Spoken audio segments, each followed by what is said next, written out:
कौन बाल बच्चा है? तीन गो पालकी में होके सवार चले रे। अरे ये किया मैं तो अपने साजा के द्वार चले। मेहरारू कहतिया किंगा कहतिया हो कि बोलावे लो हर नया वेलो खाली रातों दिन अरे तड़पावे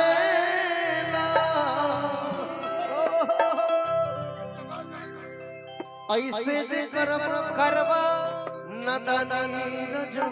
अरे ये किया दे दे हम लीज जमाना चढ़ रही कि बोलावे लो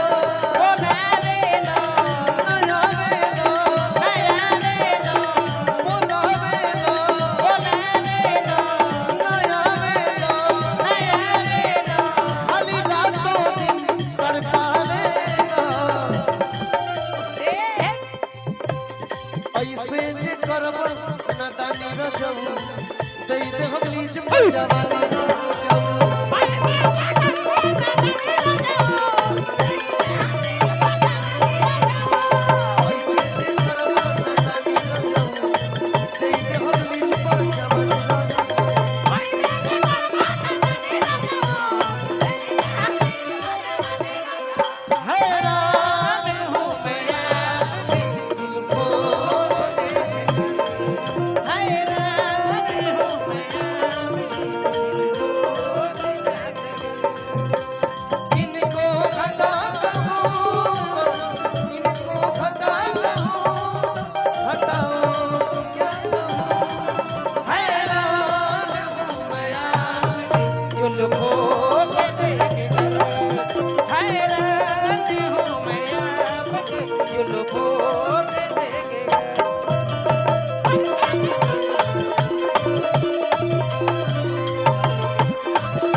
प्रमोद जादव आनंद जादव जी की तरफ से पुरस्कार मिला।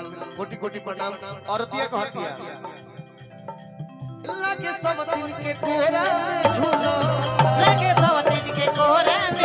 तारो इस घर वाली कने के झूला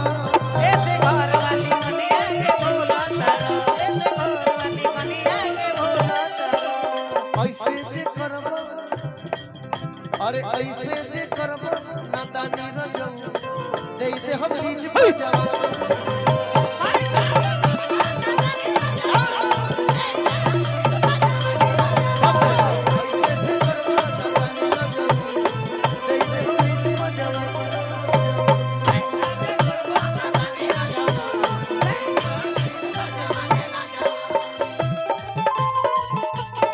इसमें बजाइए ना मेरे रूप में कहीं का नहीं छोड़ा।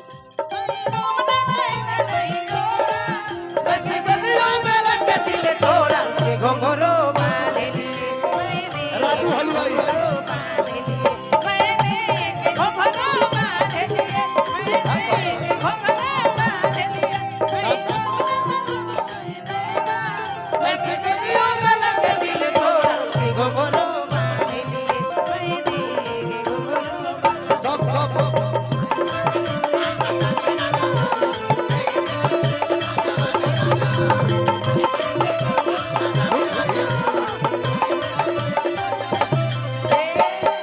राजू हलवाई जी के बहुत बहुत पुरस्कार मिलल हमरा बालू घाट से छीन के का देता रे। ए बाबू जखमी जी के लाइन ओई बा जखमी जितेंद्र की न फाइनो ओई बा जखमी जितेंद्र की न फाइनल करो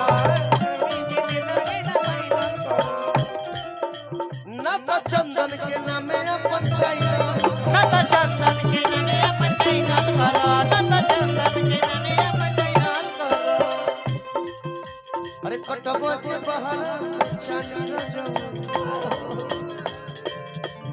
अरे कटबो जे बहार चानी रजो दे दे हम लीज जवानी रो कटबो जे बहार चानी रजो